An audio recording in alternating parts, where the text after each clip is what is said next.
دار جی انتصارہ کی آج والی جرأت پر از حد حیران تھے۔ انہیں اس لمحے انتصارہ میں درار کی شبہ نظر آئی تھی۔ وہ بھی بالکل اپنے حق کے لیے یوں ہی تن کر کھڑی ہو گئی تھی جیسے درار دار جی کے آگے کھڑا ہوتا تھا۔ بی بی جان کافی دیر سے دار جی کے چہرے کے اتار چڑھاؤ جانچ رہی تھی، پھر جب ان سے برداشت نہیں ہوا تو اٹھ کر ان کے پاس آ گئیں۔ کیا سوچ رہے تم؟ بی بی جان کے ان کے چہرے کی جانب دیکھتے ہوئے کہا۔ کچھ نہیں، دار جی نے کہا۔ تم اس طرح پریشان کیوں ہوتا ہے؟ اگر تم اس لڑکی کی وجہ سے پریشان ہے تو فکر مت کرو، وہ کچھ نہیں کرے گا، ہم کہہ رہے نا تم کو۔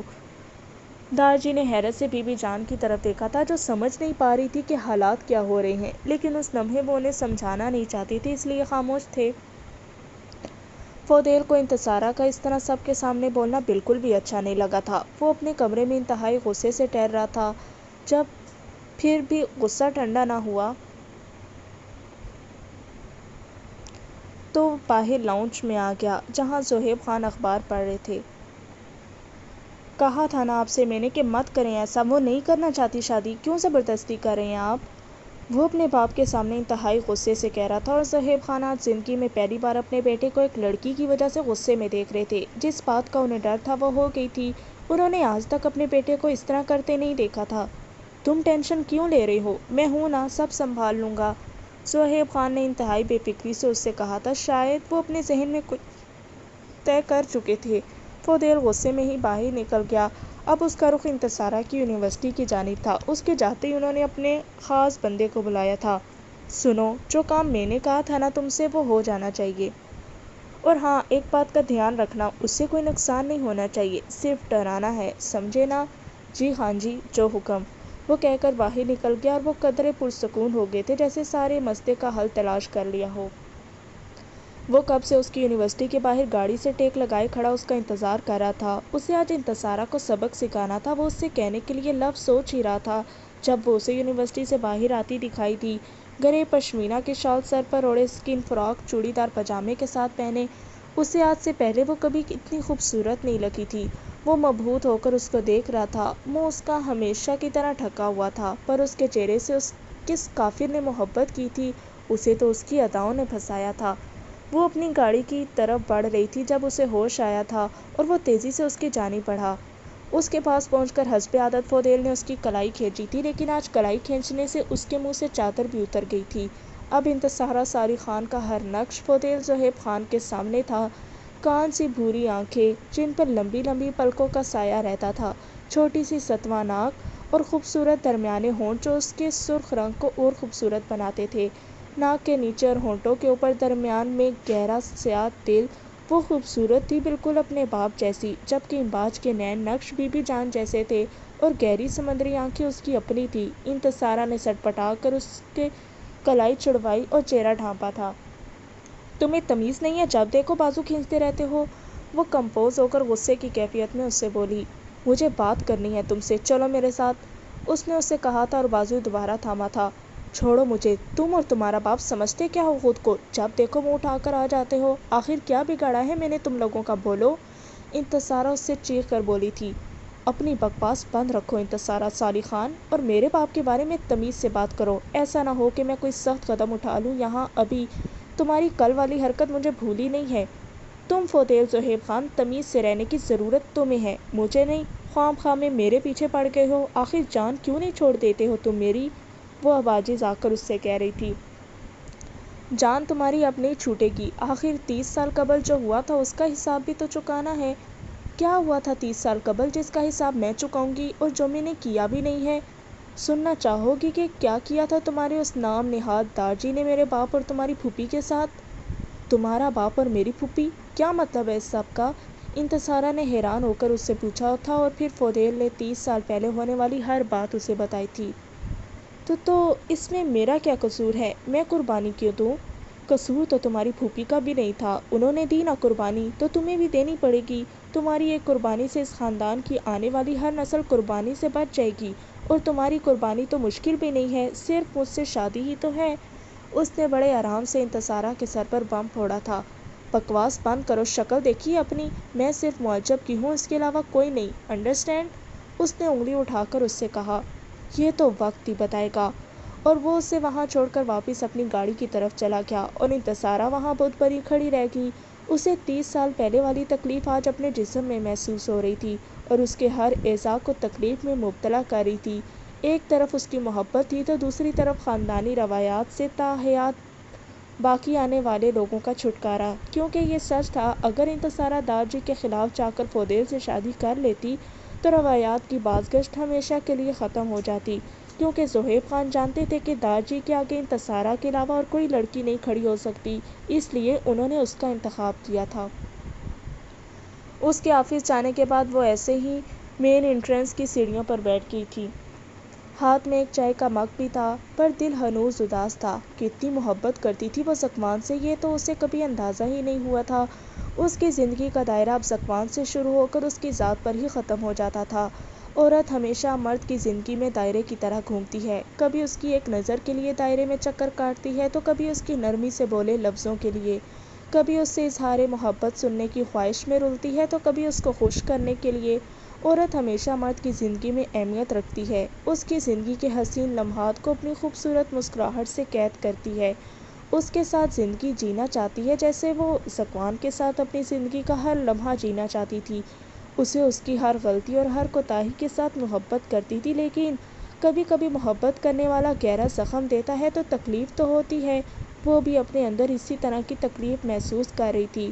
اس نے اس سے محبت کرنا نہیں چھوڑی تھی، صرف اس کے لفظ اور اظہار کسی کی معافی پر انحصار کر رہے تھے، اور میسا کو یقین تھا کہ ذکوان اس کی محبت میں وہ معافی لے کر ضرور آئے گا۔ وہ آج آفس سے تھوڑا جلدی نکل آیا تھا، دل گزشتہ دن میں ہی الجھا ہوا تھا۔ انتصارہ اس کی بچپن کی منگ تھی، وہ منگ جس سے معجب سنان خان نے بے حد محبت کی تھی، اتنی کہ اسے لگتا تھا جس دن اس کے ملنے کی امید ختم ہوگی اس دن معجب سنان خان کی چلتی ہوئی سانسیں بھی ختم ہو جائیں گی۔ وہ گاڑی چلا رہا تھا مگر دھیان اس کا کہیں انتصارہ میں ہی الجھا ہوا تھا۔ ایک دم گاڑی چرر کی آواز سے رکی تھی اور اس کے ساتھ ہی اس نے سامنے دیکھا تھا جہاں دو آدمی نقاب چڑھائے اس کی گاڑی کے سامنے تھے۔ انہوں نے اسے گن دکھا کر گاڑی کا فرنٹ ڈور کھولنے کے لیے کہا۔ معجب نے بغیر کچھ کہے مستحد سے کام لیتے ہوئے گاڑی کا دروازہ کھول دیا تھا۔ وہ دونوں اندر بیٹھ گئے۔ گاڑی چلا، ان میں سے ایک نے اسے گاڑی چلانے کے لیے کہا تھا۔ اس نے چپ چاپ گاڑی سٹارٹ کر دی تھی۔ کیا چاہتے ہو تم؟ یہ والیٹ لو، میرا یہ فون بھی ہے، معجب نے گہرا سانس بھر کے ان سے کہا تھا، کیونکہ اس وقت اتنا پریشان تھا کہ ان سے کسی بھی قسم کی لڑائی جھگڑا یا بحث نہیں چاہتا تھا۔ ہم یہاں تیرا یہ والیٹ اور موبائل لینے نہیں آئے ہیں، ان میں سے جو فرنٹ سیٹ پر بیٹھا ہوا تھا اس نے کہا۔ تو پھر؟ اب کی بار معجب نے جھنجھلا کر کہا۔ بات صاف ہے، لڑکی کے حق میں خود بخود ہی دستبردار ہو جاؤ، ورنہ تیرے لیے اچھا نہیں ہوگا۔ کون سی لڑکی اور کیا بکواس ہے یہ؟ وہی لڑکی جو مانگ ہے تیری بچپن کی، چھوڑ دے اسے، انکار کر دے شادی سے، ورنہ ابھی کے ابھی گولی مار دوں گا، اس نے گن اس کے سر پر رکھتے ہوئے کہا۔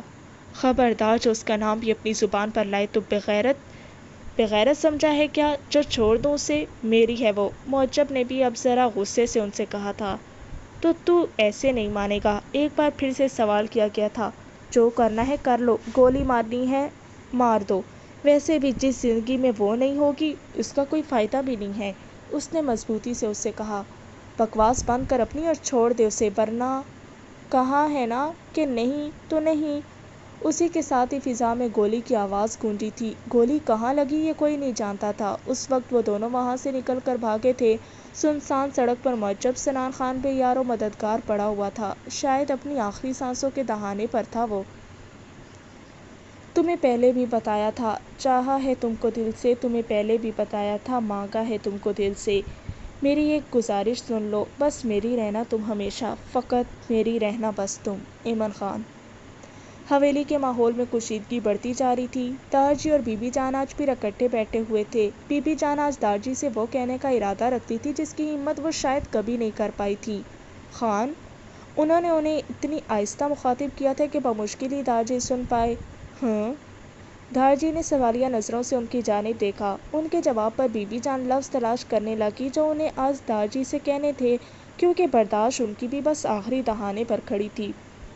30 سال ہو گئے خان، تم نے اپنا بیٹی کو گلے نہیں لگایا۔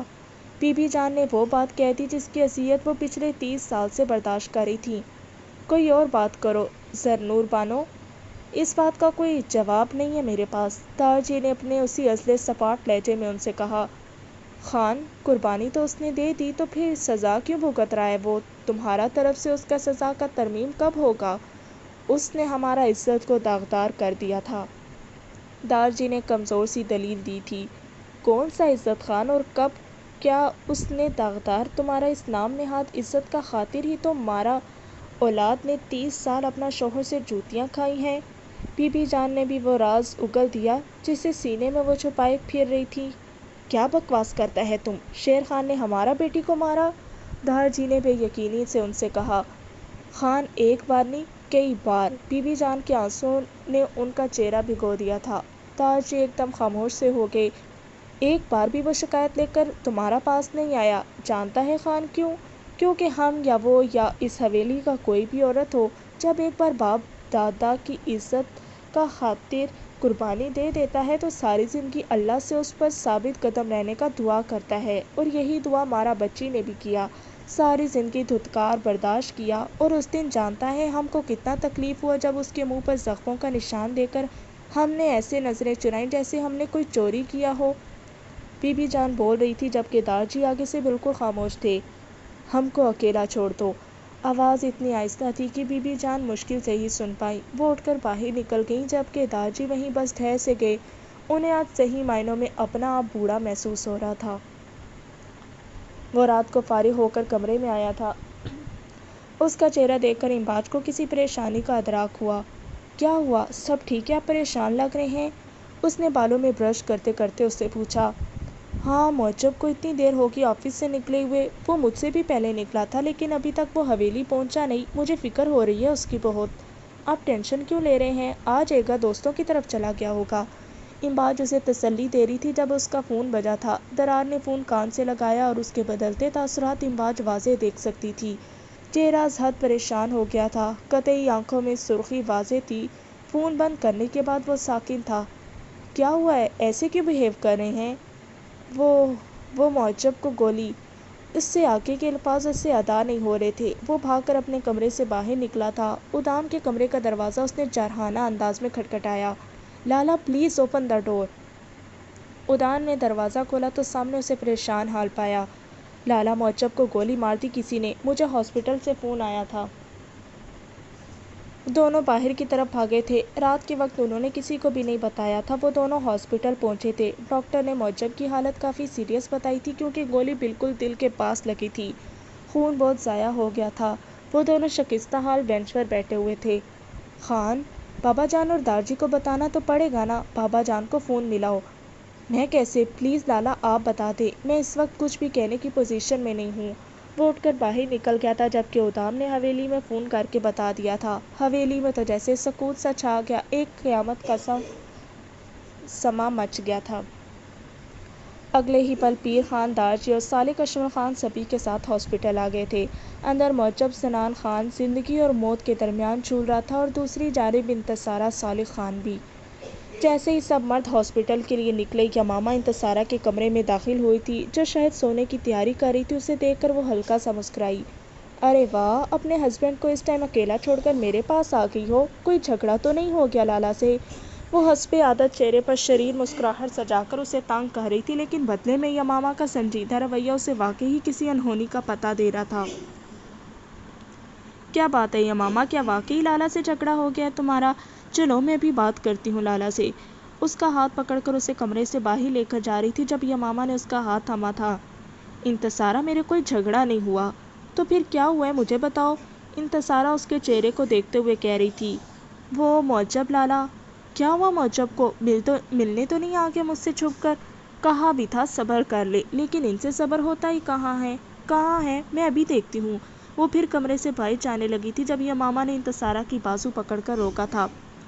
معجب لالا کو کسی نے گولی مار دی ہے، ان کی کنڈیشن خاصی سیریس ہے، سب مرد ہاسپٹل گئے ہیں۔ یہ کیا مذاق کر رہی ہو؟ انتصارہ نے مسکراتے ہوئے اس سے کہا۔ یہ مذاق نہیں ہے، سچ میں وہ ہاسپٹل ہیں۔ ایک دم انتصارہ نے اس سے اپنا بازو چھڑوایا اور بے یقینی سے اس کی جانب دیکھا۔ میں خود دیکھ کر آتی ہوں، وہ اپنے کمرے میں ہی ہوں گے۔ وہ اس سے ہاتھ چھڑوا کر سیدھا 2-3 سیڑھیاں اتر کر پیر خان کے پوشن میں گئی تھی۔ معجب کے کمرے کا دروازہ کھولا تو سامنے کمرہ خالی تھا۔ یہاں بھی نہیں ہے۔ انتصارہ میری بات سنو تم۔ بی بی معجب کو دیکھا ہے؟ وہ اپنے کمرے میں نہیں ہے، درار لالا کے ساتھ ہیں کیا؟ امباج نے اس کی طرف دیکھا تھا جو بہت امید سے اس سے پوچھ رہی تھی۔ ہاں ان کے ساتھ ہیں وہ، آ جاؤ تم میرے پاس اندر آؤ۔ وہ اسے اپنے کمرے میں لے گئی اور بیڈ پر بٹھا دیا، پانی کا گلاس بھر کر اسے پلایا۔ وہ پھر اس کے ساتھ ہی بیٹھ گئی۔ بی بی معجب کب آئیں گے؟ آ جائیں گے، تم سو جاؤ یہاں میرے پاس۔ یہاں آپ کے پاس کیوں؟ یہ تو درار لالا کی جگہ ہے نا۔ اس کے سوالات پھر سے شروع ہو گئے تھے۔ انتصارہ، امباج نے اسے گھورا تھا۔ Okay sorry. وہ امباج کی گود میں سر رکھ کر لیٹ گئی تھی اور امباج کی آنکھیں اس وقت ایک بار پھر صبر سے متعارف ہو رہی تھی۔ انتصارہ پر بہت مشکل وقت تھا۔ ذکوان ہاؤس بھی خبر ہو چکی تھی۔ ذکوان رتبہ بیگم اور میسا کو لے کر حویلی آ گیا تھا اور اس کے بعد خود اس نے ہاسپٹل جانا تھا۔ رتبہ بیگم تو زنان خانے میں پیر بیگم کے پاس بیٹھ گئی تھی کیونکہ رو رو کر پیر بیگم کی بھی بہت بری حالت ہو گئی تھی، جبکہ میسا امباج کے کمرے میں ہی آ گئی تھی جہاں انتصارہ تھی۔ میسا نے انتصارہ کو امباج کے ساتھ بیٹھے دیکھا تو بھاگ کر اس کے پاس آ گئی تھی۔ انتصارہ لالا۔ اس کے بعد میسا نے رونا شروع کر دیا تھا۔ انتصارہ نے حیرت سے میسا کی جانب دیکھا تھا۔ کیا ہوا میسا، تم رو کیوں رہی ہو؟ کیا مطلب ہے میں کیوں رو رہی ہوں؟ میرے لالا زندگی اور موت کے بیچ میں ہیں۔ بی بی اسے نہیں پتا کیا؟ اب میسا نے امباج سے پوچھا تھا، جس پر اس نے سر کے اشارے سے اسے بتایا۔ انتصارہ کو سب کچھ پتا ہونے کے باوجود وہ رو نہیں رہی تھی، نہ ہی کچھ بول رہی تھی۔ وہ چپ چاپ بیٹھی ہوئی تھی اور اس کی یہی حالت اس کے گرد موجود لوگوں کو زیادہ تکلیف میں مبتلا کر رہی تھی۔ ہاسپٹل میں پوری رات ان نفوس نے ایک ٹانگ پر کھڑے ہو کر گزاری تھی۔ حویلی میں خواتین کا برا حال تھا۔ درار کو معجب کی ایک ایک بات، ایک ایک حرکت یاد آ رہی تھی۔ تکلیف سی تکلیف تھی ہر طرف۔ ایک دم اچانک سے پتہ نہیں کیا ہو گیا تھا۔ صبح صبح ڈاکٹر آپریشن تھیٹر سے باہر آیا۔ ڈاکٹر کیسا ہے اب وہ؟ ادام نے ڈاکٹر سے پوچھا تھا۔ دن کے چہرے سے ہی مایوسی ٹپک رہی تھی۔ آئی ایم سوری، گولی ہم نے نکال دی ہے پر وہ کوما میں جا چکے ہیں۔ ہم کچھ نہیں کہہ سکتے کہ وہ کتنے عرصے میں اس سے باہر آئیں گے۔ آپ لوگ پلیز دعا کریں، ہو سکتا ہے جلدی ہوش میں آ جائیں اور یہ بھی ہو سکتا ہے کہ سال لگ جائیں۔ ڈاکٹر اپنی بات کہہ کر رکے نہیں تھے، وہ چلے گئے تھے، مگر وہاں کھڑے ہوئے نفوس کو جھٹکے دے گئے تھے۔ وہاں ایک طرف ذکوان بھی کھڑا تھا پیر خان کے ساتھ، ادام کے ساتھ ساتھ وہاں کھڑے ہر انسان نے یہ خبر سنی تھی اور داجی یہ خبر سنتے ہی بینچ پر بیٹھ گئے۔ انہیں اپنے دل میں شدید درد کا احساس ہو رہا تھا۔ سب لوگ ان کی جانب بڑھے تھے، انہیں فوری طور پر ٹریٹمنٹ کے لیے لے جایا گیا۔ صرف 24 گھنٹوں میں خان حویلی میں سردار اشمل خان کی حکمرانی کا تختہ الٹ گیا تھا۔ انسان دوسروں پر حکومت کرتے ہوئے یہ بات اکثر بھول جاتا ہے کہ وقت کبھی یکساں نہیں رہتا۔ شیر خان کی برتریت کو اللہ نے خاک میں ملایا، پھر ذکوان کو اس کے غرور اور اللہ کی نافرمانی کی سزا ملی۔ رتبہ شیر خان کو اولاد کے ساتھ کی صورت میں ان کے زندگی بھر کے صبر کا پھل ملا، اور پھر اشمل خان کی سزا کا تعین کیا تھا۔ اللہ کی ذات نے جن روایات کو پچھلے 35 سال سے انہوں نے سینے سے لگایا ہوا تھا، انہی روایات کا چیتڑا چیتڑا بکھر گیا، اور خود وہ ہاسپٹل کے بیڈ پر پڑے ہوئے تھے۔ جس اولاد کی خوشیوں کو انہوں نے ساری عمر نگل کر قربانی کی نظر کیا تھا، وہی آج مکافات عمل کی صورت میں ان کے آگے کھڑی ہو گئی تھی۔ وقت پلٹا تھا اور اس کے ساتھ ہی ساری بساط بھی پلٹ گئی تھی۔ کسی کی سزا کا تعین جلدی ہوا تھا تو کسی کی سزا میں ابھی کچھ وقت تھا۔ بہرحال جو بویا تھا وہ تو سب ہی کاٹ رہے تھے، چاہے خوشی سے چاہے غم سے۔ معجب کے کوما میں جانے اور داجی کے ہارٹ اٹیک کی خبر خان حویلی کی عورتوں تک پہنچ چکی تھی۔ اس لمحے خان حویلی کی ہر عورت بے بسی کے دھانے پر کھڑی تھی۔ ماں شدید خواہش ہونے کے باوجود اپنے بیٹے کو دیکھنے اسپتال نہیں جا سکتی تھی، بیوی شوہر کی عیادت کے لیے نہیں جا سکتی تھی۔ کیوں تھا ایسا؟ سب کے سب روایات کی کچی ڈوری میں بندھے ہوئے تھے، جو اب اتنی خستہ حال ہو چکی تھی کہ وقت کے کسی بھی لمحے ٹوٹ سکتی تھی۔ پیر بیگم بار بار بے ہوش ہو رہی تھی اور اب انتصارہ کو خبر ہوئی تھی جب انسان کے سانس لینے کی آواز اسے اپنے وجود میں سے آتی تھی، وہ انسان دنیا و مافیا سے بے خبر ہاسپٹل کے بستر پر پڑا تھا، اور اس کے زندگی کی طرف واپس آنے کے لمحات کا اندازہ وہ نہیں لگا سکتی تھی۔ زندگی نے پہلی بار انتصارہ سالک کو صبر سے روشناس کرایا تھا، اس زندگی سے بھرپور لڑکی کو بے بسی کے عجیب سے دہانے پر لا کر کھڑا کر دیا تھا، جہاں وہ خود کو تنہا محسوس کر رہی تھی، کیونکہ جس کے ساتھ زندگی گزارنے کے خواب دیکھے تھے وہ تو اب کہیں تھا ہی نہیں، پھر وہ کیوں تھی؟ اس نے خود کے بازو پر ایک چٹکی کاٹی تھی اور خود کے زندہ ہونے کا ادراک کیا تھا۔ اس لمحے اس کی جانب سب دیکھ رہے تھے، جو اس کی محبت کی داستان سے واقف تھا وہ سب وہاں موجود تھی، اور انتصارہ کی خاموشی انہیں کاٹ رہی تھی جو بستر سے نیچے کارپیٹ پر بیٹھی ہوئی تھی۔ سن رہی ہو انتصارہ؟ لالا کوما میں چلے گئے ہیں، تمہیں کیوں سنائی نہیں دے رہا؟ میسا روتے ہوئے اسے جھنجھوڑ رہی تھی، جو ابھی بھی اپنی سابقہ حالت میں ساکن بیٹھی ہوئی تھی۔ میسا اس کو جھنجھوڑ کر تھک گئی تھی، سب کی رو رو کر بری حالت تھی، صرف ایک واحد نفس صبر کا منہ بولتا مجسمہ آج بھی اسی سپاٹ تاثرات کے ساتھ وہاں موجود تھا جیسے ہمیشہ ہوتا تھا۔ اس کی آنکھیں خشک تھیں، شاید آنسو آئے۔ کتنی دعائیں مانگی تھی ساری زندگی اس نے اپنی بہن کے لیے کہ اللہ کبھی بھی اسے صبر سے روشناس نہ کرائے، تو کیوں ہوا تھا ایسا؟ وہ تو ہمیشہ شکر کرتی تھی اللہ کا جس نے اس کی بہن کو زندگی سے بھرپور رکھا ہوا تھا، پھر کیوں ہوا تھا ایسا؟ کیا خان حویلی کی ہر عورت کی صبر کے ساتھ روشنائی ضروری تھی، جو اللہ نے اسے بھی دکھا دیا کہ لے دیکھ، یہ وہ میٹھا زہر ہے جو اندر سے دھیرے دھیرے کاٹ کے مارتا ہے، لے سب نے چکھا ہے صرف تو نے اس کا ذائقہ محسوس نہیں کیا، تو چل تو کیوں پیچھے رہتی ہے، اب تیری باری ہے۔ اور گھونٹ گھونٹ کر کے وہ میٹھا زہر انتصارہ صالح خان کے حلق میں انڈیلا گیا تھا، جس سے اس کے چہرے سمیت سارا اندر نیلا پڑ گیا تھا۔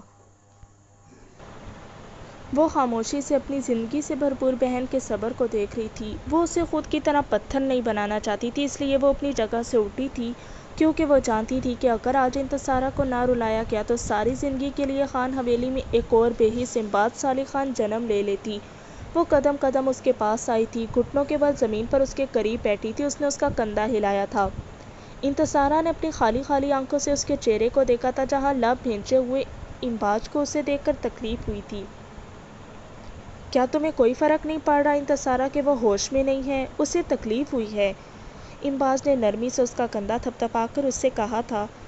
دو تین آنسو انتصارہ کی آنکھ سے گر کر امباج کے ہاتھ پر جذب ہوئے، پتھر کے پگھلنے کی شروعات ہوئی تھی۔ تمہیں اس کی تکلیف سے کوئی مطلب نہیں ہے؟ محبت کرتی ہو نا اس سے؟ کتنی کرتی ہو بتاؤ مجھے؟ امباج نے اس کی تھوڑی تھام کر چہرہ اپنی جانب کیا۔ بہت کرتی ہوں، ایسا لگ رہا ہے میں مر گئی ہوں، اس نے بہت آہستہ سے اس سے کہا، اور ساتھ ہی آنسو کی رفتار میں تیزی آئی تھی۔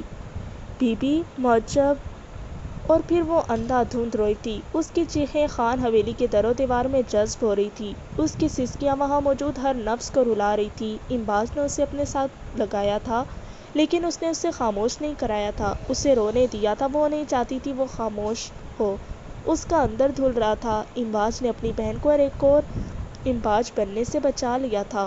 اسے وہ انتصارہ ہی اچھی لگتی تھی جیسی وہ تھی، زندگی سے بھرپور، ہمیشہ مسکرانے والی، شرارتی۔ انتصارہ کی شرارتیں سوچ کر ہلکی سی مسکراہٹ امباج کے ہونٹوں پر آئی تھی۔ ایک عجیب سی بے تابی ہے تم بھی، رہ بھی لیتے ہیں اور رہا بھی نہیں جاتا، ایک عجیب سا احساس ہے تم بھی، جدائی سہ بھی لیتے ہیں اور سہی بھی نہیں جاتی، ایک عجیب سی تلخی ہے تم بھی، مسکرا بھی لیتے ہیں مسکرایا بھی نہیں جاتا۔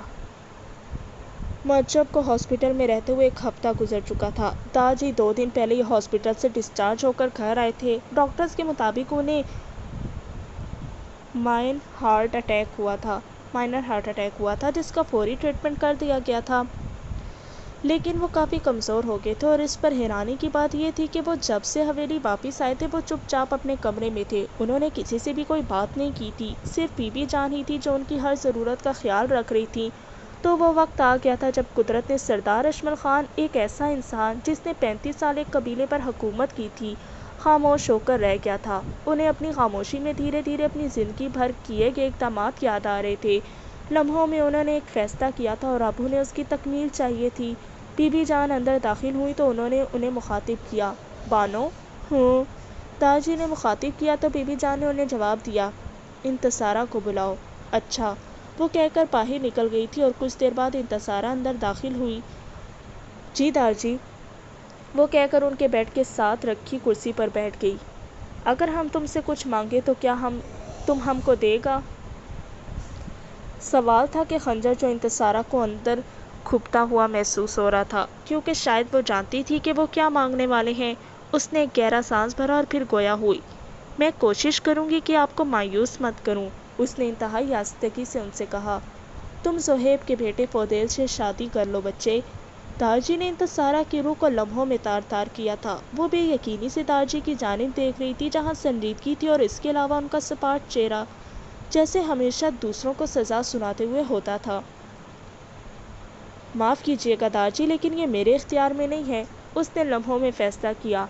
ہمارا پوتا اس قابل نہیں رہا بچہ کہ تم اس سے شادی کرے، اور ہم اب اپنی ماضی میں کی گئی غلطیوں کو سدھارنا چاہتا ہے، انہوں نے بڑے ہی آرام سے کہا تھا۔ اپنی ماضی کی غلطیوں کو سدھارنے کے لیے آپ میرا حال کیوں داؤ پر لگا رہے ہیں؟ دارجی، میں آپ کی یہ بات ہرگز نہیں مان سکتی۔ معجب جب بھی ٹھیک ہوں گے میں ان سے ہی شادی کروں گی۔ اس نے آرام سے دارجی کی نفی کی تھی، اور دارجی کو کہاں اپنی نفی برداشت تھی، وہ تو ہمیشہ برتر رہنے والے تھے۔ ایک لمحے میں انہیں غصہ آیا تھا۔ تمہارا شادی فودیل سے ہی ہوگا، ہم نے زہیب خان کو کہہ دیا ہے کہ وہ جمعے کو آ کر اپنا امانت لے جائے۔ دارجی نے گویا اس کی قوت گویائی سلب کی تھی۔ خود کا دامن بچانے کے لیے اور خود کو سرخرو کرنے کے لیے وہ کسی اور کو پھر جانے انجانے قربانی کی بھیٹ چڑھا رہے تھے، لیکن اس لمحے وہ یہ سمجھنے سے قاصر تھے اس وقت انہیں صرف ماضی میں کی گئی اپنی بیٹی کے ساتھ زیادتی دھونی تھی، اور وہ اسی زیادتی کو دھونے کے لیے پوتی کے ساتھ زیادتی کر رہے تھے۔ ایک بار پھر وہ جانے انجانے میں وہی کرنے جا رہے تھے جو پہلے انہوں نے کیا تھا، تو آخر ایک بار پھر سے کسی قسمت کا فیصلہ سردار اجمل خان نے کر دیا تھا، تو طے یہ پایا تھا کہ انتصارہ صالح خان بھی قربانی دے گی، اور حیرت انگیز طور پر انتصارہ صالح خان خاموش تھی، وہ کچھ بھی نہیں بول رہی تھی۔ کیوں تھی وہ خاموش یہ کوئی بھی نہیں جانتا تھا، لیکن یہ بات وہ خود اچھے سے جانتی تھی۔ وہ خود کو زیادہ سے زیادہ مصروف رکھنے کی کوشش کرتی تھی، مگر دھیان بار بار بھٹک کر انتصارہ کی طرف چلا جاتا۔ آج 3 دن ہو گئے تھے اس کی درار سے کوئی بات نہیں ہوئی تھی۔ قبیلے اور ہاسپٹل کے کاموں میں وہ اتنا مصروف تھا کہ جس وقت وہ سونے کے لیے کمرے میں آتا، امباج اپنی آدھی نیند پوری کر چکی ہوتی، اور جب سے دارجی کے فیصلے کے بارے میں اسے معلوم ہوا تھا وہ بالکل ہی خاموش ہو گئی تھی۔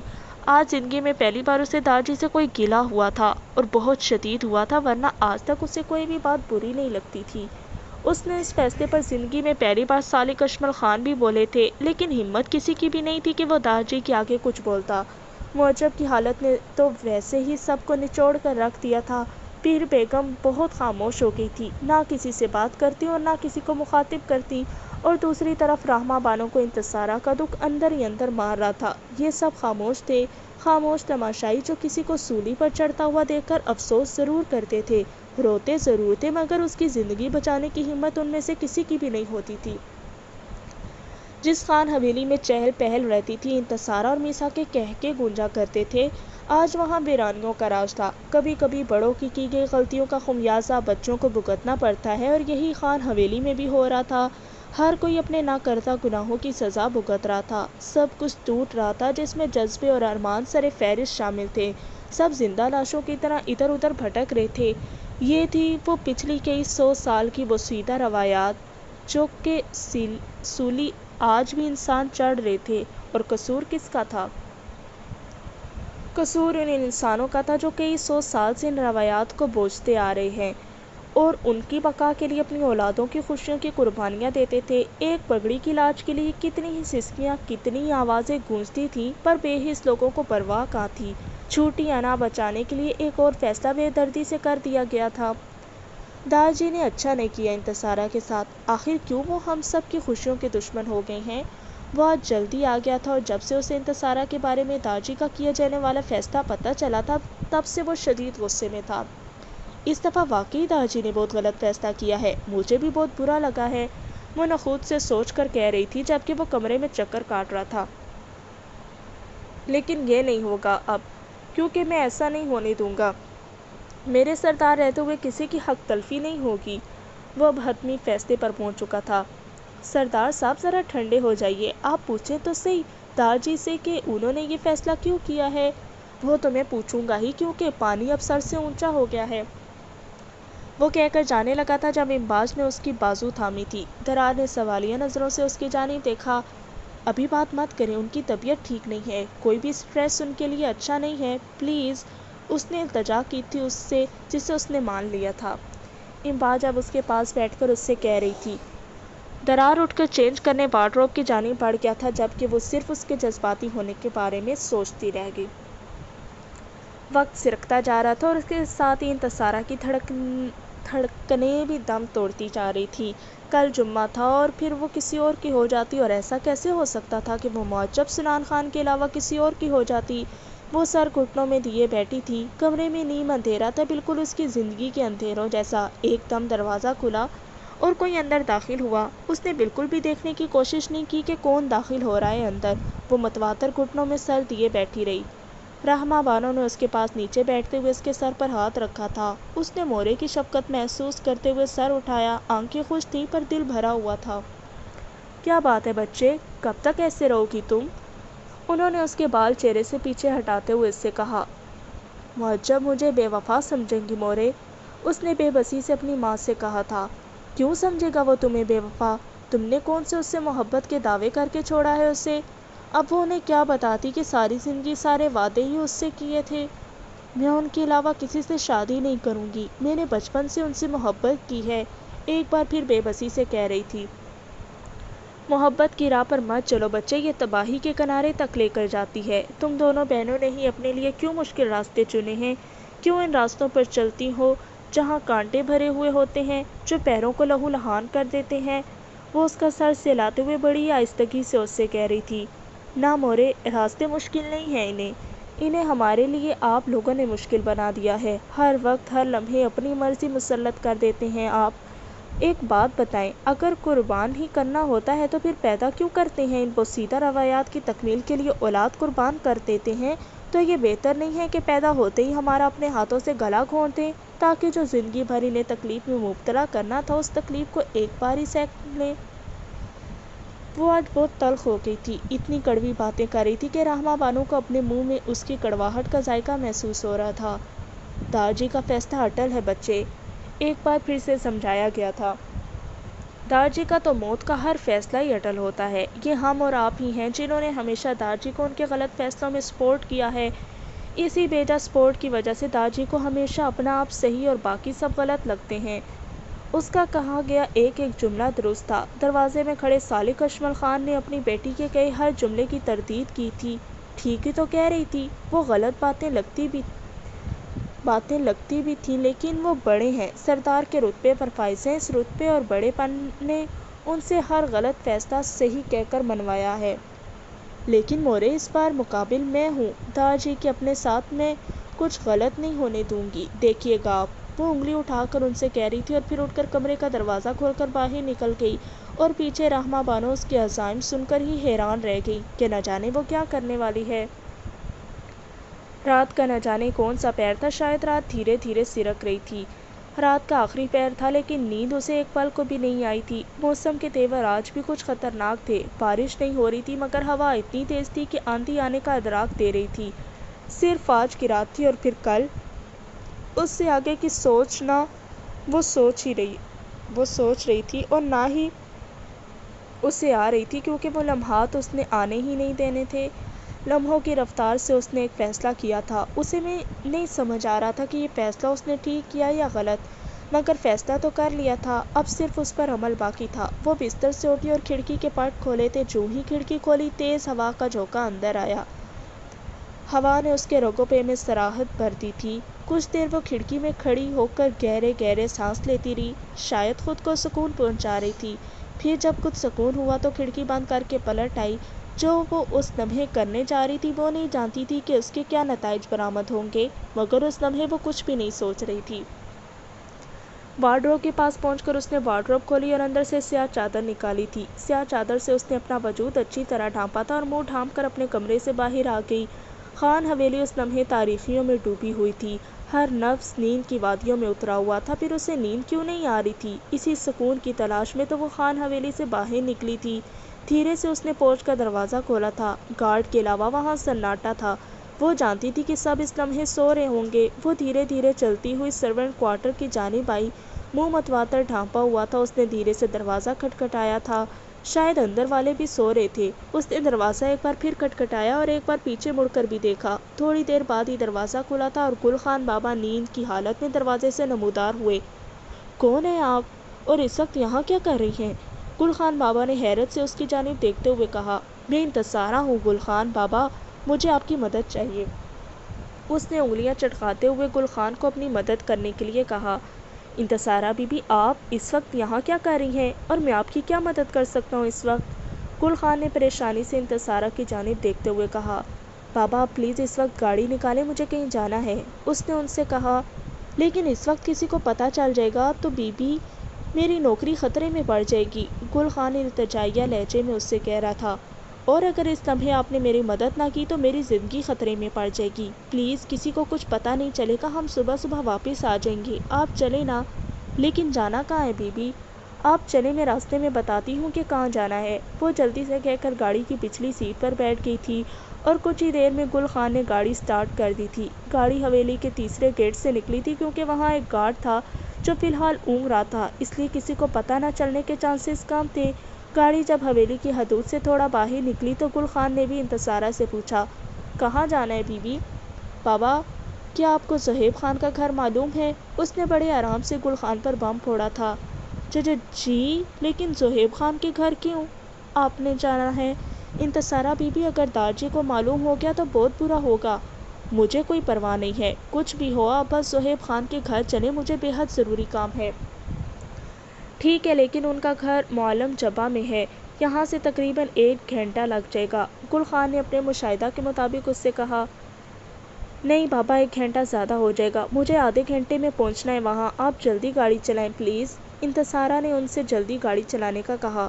جو حکم بی بی۔ اسی کے ساتھ گل خان نے گاڑی کی سپیڈ بڑھائی تھی۔ انتصارہ سیٹ کی پشت سے سر ٹھکا کر خود کو پرسکون کرنے کی کوشش کر رہی تھی، وہ اپنے دماغ میں وہ سب ترتیب دے رہی تھی جو اسے وہاں جا کر بولنا تھا، اس کے ذہن میں معجب کے ساتھ بتایا ہوا ہر لمحہ گھوم رہا تھا، معجب کا ہنستا مسکراتا چہرہ۔ میں تمہیں دیکھے بغیر ایک لمحہ نہیں رہ سکتا، کہو تو لالا کے ساتھ ساتھ تمہارے لیے بھی اپنے نام کا مائیوں کا جوڑا نہ لے آؤں؟ جس دن تمہارے ملنے کی امید ختم ہو اس دن معجب سنان خان کی زندگی کا آخری دن ہوگا۔ سارے معجب کے الفاظ گٹمٹ ہو رہے تھے، انتصارہ نے زور سے آنکھیں میچی ہوئی تھی، آنسو اس کی آنکھوں سے نکل کر اس کا چہرہ بھگو رہے تھے۔